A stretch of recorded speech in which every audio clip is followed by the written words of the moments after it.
બેટી બચાવો અને બેટી પઢાઓને 10 વર્ષ પૂર્ણ થઈ ગયા છે। સુરેન્દ્રનગર ખાતે મહિલા પોલીસ દ્વારા બાઇક રેલી યોજવામાં આવી હતી। સુરેન્દ્રનગર મહિલા પોલીસ દ્વારા મહિલા જાગૃતતાના પ્રચાર માટે બાઇક રેલી યોજવામાં આવી હતી, જેમાં સુરેન્દ્રનગર શહેરના એમપી શાહ સાયન્સ કોલેજથી જવાહર ગ્રાઉન્ડ સુધી બાઇક રેલીનું આયોજન કરવામાં આવ્યું હતું। દીકરીઓ સોશિયલ મીડિયાનો ગેરઉપયોગ ટાળે તેવી પોલીસ વિભાગે અપીલ કરી હતી। બહાર નીકળતી વખતે બેઝિક સાવચેતી રાખે તે પ્રકારની અપીલ પણ કરવામાં આવી હતી। દીકરીઓને સમાજમાં ભણતર આપવામાં આવે તેવી પણ અપીલ કરવામાં આવી હતી અને 100 થી વધુ મહિલા પોલીસ કર્મચારીઓ રેલીમાં જોડાયા હતા।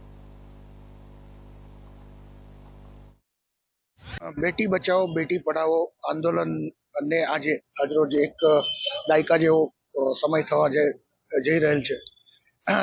10 વર્ષના સમયગાળાને આજે ઉજવવા માટે થઈને સુરેન્દ્રનગર જિલ્લા પોલીસ દ્વારા એક મહિલાઓની બાઇક રેલી દ્વારા નું આયોજન કરવામાં આવેલ છે, જેમાં થીમ બેટી બચાવો બેટી પઢાઓ થીમ છે। આ રેલી સુરેન્દ્રનગર શહેરના વિવિધ ભાગોમાં ફરશે અને જનજાગૃતિ લાવવા માટે બેટી બચાવો વિષય અંગે જનજાગૃતિ લાવવા માટે થઈને સમગ્ર સુરેન્દ્રનગર વિસ્તારમાં ફરીને લોકજાગૃતિનું કાર્યવાહી કરશે। ખાસ કરીને સાહેબ બેટી બચાવો બેટી પઢાઓનું આંદોલન ચાલી રહ્યા છે, આવી જાગૃતિના કાર્યક્રમો ચાલી રહ્યા છે, ત્યારે ખાસ કરીને બેટીઓને શું કહેશો, કેવી સાવચેતી રાખવી જોઈએ આ સમાજની અંદર?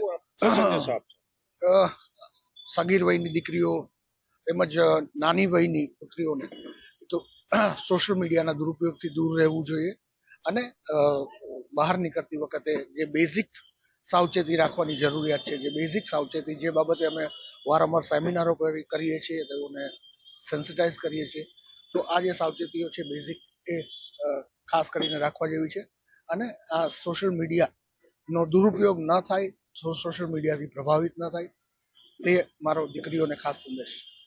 મારું નામ પીઠિયા છાયા દેવશીભાઈ, યુપીએસઆઈ। આજરોજ સુરેન્દ્રનગર જિલ્લા ખાતે MP Shah arts and science કોલેજથી જવાહર ગ્રાઉન્ડ ખાતે બેટી બચાવો બેટી પઢાઓ ના 10 વર્ષ પૂર્ણ થયા, એ બદલ સુરેન્દ્રનગર પોલીસની મહિલા પોલીસ દ્વારા જે આ બાઇક રેલીનું આયોજન કરવામાં આવેલ છે અને અમે બધાએ મહિલાઓએ ભાગ લીધેલો છે અને એ બદલ અમે આભારી છીએ। ખાસ કરીને આ રેલી યોજવાનું શું તમારું પ્રયાસ છે?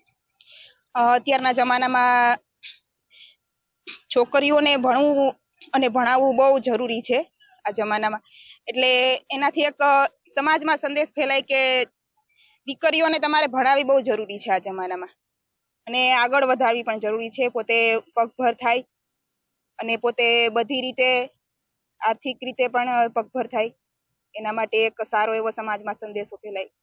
ખાસ કરીને સોશિયલ મીડિયામાં હાલ સોશિયલ મીડિયાનો જમાનો છે, યુવતીઓના અનેક કિસ્સા એવા બને છે કે જે ના કહી શકાય, તો શું કહેશો, યુવતીને શું સંદેશો આપવા માંગશો? સોશિયલ મીડિયાનો ઉપયોગ તમે સારી રીતે અને ખરાબ રીતે બે રીતે કરી શકો છો। સોશિયલ મીડિયામાં ઘણું બધું એવું બી છે કે એનાથી તમે નોલેજ મેળવી શકો છો, પણ તમે અત્યારે પેલું ફ્રોડ થાય છે એ પછી સોશિયલ મીડિયાથી માણસો કેટલો બધો સમય વેસ્ટ કરે છે અને પોતાની કારકિર્દીમાં નથી સમય આપી શકતા, તો એના માટે સોશિયલ મીડિયામાં તમારે તમારી રીતે કેટલો સમય આપવો અને કયા પેલામાં સમય આપવો, તમારે સોશિયલ મીડિયાનો સારી રીતે ઉપયોગ કરવો કે ખરાબ રીતે ઉપયોગ કરવો, એ તમારે ખાસ જોવું જોઈએ। મહિલાઓને શું સંદેશો આપશો આજે રેલી કાઢી? મહિલાઓ, અમે બધા પોલીસની મહિલાઓએ આજે રેલી કાઢી છે, પણ દરેક મહિલાઓને એ સંદેશો જાય કે તમે બી આગળ વધો, તમે પગભર બનો અને ખૂબ તમે ભણી અને આગળ વધો। मैं वैसे